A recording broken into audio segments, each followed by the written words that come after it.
মহাভাৰতৰ এটা পবিত্ৰ চৰিত্ৰ গংগা, যাৰ অতীত কালৰ পৰাই পূজা অৰ্চনা হৈ আহিছে। ইয়াৰ লগত জড়িত এটা ৰহস্যময় কাহিনী আছে, যাৰ উল্লেখ মহাভাৰতত আছে।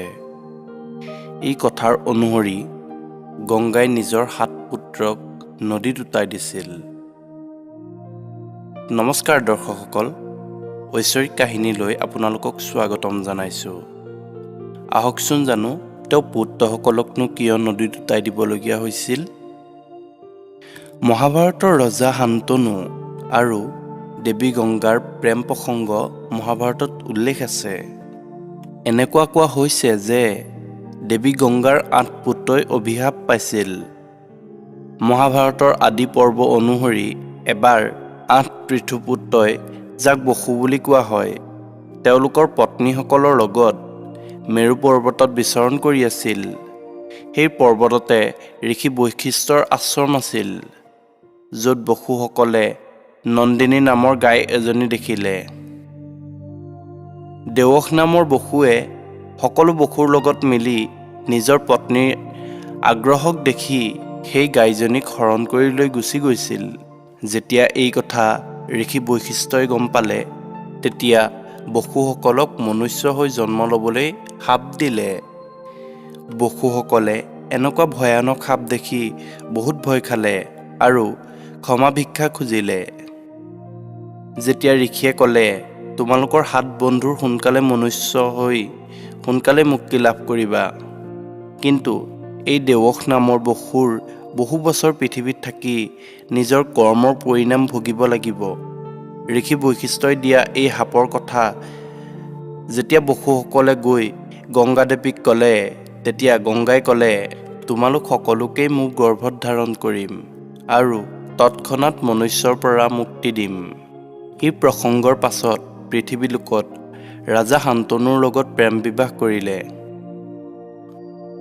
বিবাহৰ সময়ত দেৱী গংগা চৰ্ত আছিল যে যদি ৰজা শান্তনুৱে জীৱনত কেতিয়াবা মোক যিকোনো কাৰ্য কৰাত বাধা দিয়ে বা কোনো প্ৰশ্ন কৰে, তেতিয়া মই তোমাৰ পৰিত্যাগ কৰিম। বিবাহৰ পাছত গংগা গৰ্ভৱতী হ'ল। তেতিয়া ৰজা শান্তনুৱে আনন্দ পাইছিল যেতিয়া পুত্ৰ সন্তানৰ মুখ দেখিছিল। এটা ভয়ংকৰ ঘটনা ঘটিল সেই সময়তেই। পুত্ৰ জন্ম দিয়েই দেৱী গংগা পুত্ৰক উটুৱাই দিয়ে। ৰজাই মনতে বহুত দুখ পালে আৰু বহুত খং উঠিছিল। বিবাহৰ সময়ত দিয়া প্ৰতিশ্ৰুতিৰ বাবেই ৰজাই একো ক'ব নোৱাৰা হৈ পৰিছিল। এনেকুৱা ঘটনা 7 পুত্ৰৰ লগত ঘটিছিল। ৰজা শান্তনুৰ ধৈৰ্যৰ সীমা ছিগি গৈছিল যেতিয়া 8 নং পুত্ৰক নৈত উটাবলৈ দেৱী গংগাই লৈ গৈছিল। তেতিয়া ৰজা শান্তনুৱে নিজকে ৰখাব নোৱাৰিলে। তেওঁ দৌৰি গৈ গংগাৰ পৰা তেওঁৰ পুত্ৰক কাঢ়ি ল'লে আৰু বহুত খং উঠিল। তেতিয়া গংগাই শান্তভাৱে তেওঁক ক'লে যে মহাৰাজ, আপুনি দিয়া প্ৰতিশ্ৰুতি আজি ভাঙি পেলালে। এতিয়া মই আপোনাৰ পৰিত্যাগ কৰিব লাগিব। যোৱাৰ আগত আপোনাৰ সকলো প্ৰশ্নৰ উত্তৰ দি থৈ যাম। মই নিজৰ পুত্ৰসকলক উটুৱাই দি পুত্ৰসকলক মৃত্যুৰ দুৱাৰদলিলৈ পঠিয়াই দিবলগীয়া হ'ল। ইয়াৰ কষ্ট মোতকৈ অধিক কাৰোৰে নহয়, কিন্তু মই তেওঁলোকৰ ভৱিষ্যত জানিছিলোঁ, সেইকাৰণে তেওঁলোকক জন্ম দিয়েই মৃত্যু দিবলগীয়া হ'ল। আমাৰ 8 পুত্ৰই অভিশাপ পোৱা আছে। তেওঁলোকৰ জন্মৰ প্ৰত্যেকখন দুখ সহিবলগীয়া হৈছিল। সেই কাৰণতে জীৱনভৰ কষ্টৰ পৰা বচাবলৈ মই জন্ম হোৱাৰ লগে লগেই তেওঁলোকক নদীত প্ৰবাহিত কৰি দিলোঁ। কিন্তু আপুনি 8 নং পুত্ৰক বচাই দিলে। যদি আজি একো নকলেহেঁতেন, আমাৰ আহিবলগীয়া সন্তান এই সংসাৰৰ বৰদান হ'লহেঁতেন। এতিয়া আমাৰ 8 নং সন্তানটোৱে জীৱনভৰ কষ্টতে কটাবলগীয়া হ'ব। মই এতিয়াই আমাৰ এই সন্তানটোক মোৰ লগত লৈ যাওঁ।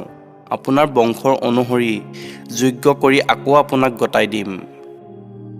দৰ্শকসকল, গংগা দেৱী আৰু শান্তনুৰ এই 8 নং সন্তান আন কোনো নহয়, তেওঁৱেই আছিল ভীষ্ম পিতামহ। তেওঁ সেইবাবে জীৱনটো অতি কষ্টৰ মাজেৰে পাৰ কৰিবলগীয়া হৈছিল আৰু তেওঁ কোনো সাংসাৰিক সুখ লাভ নকৰিলে। শেষত পিতামাই অতি কঠিন মৃত্যুক লাভ কৰিলে। দৰ্শকসকল, ইয়াতেই শেষ হ'ল আজি আমাৰ এই ভিডিঅ'টি ভাল পালে যদি লাইক, কমেণ্ট, শ্বেয়াৰ কৰিব আৰু এনেকুৱা ধৰণৰ ভিডিঅ'সমূহ পাই থাকিবৰ বাবে আমাৰ এই চেনেলটো ছাবস্ক্ৰাইব কৰি ল'ব আৰু ছাবস্ক্ৰাইবৰ কাষতে থকা বেল আইকনটোত ক্লিক কৰি ল'ব। তেতিয়াহে আমি দিয়া ভিডিঅ' আপোনালোকে সকলোতকৈ আগতে লাভ কৰিব। ধন্যবাদ।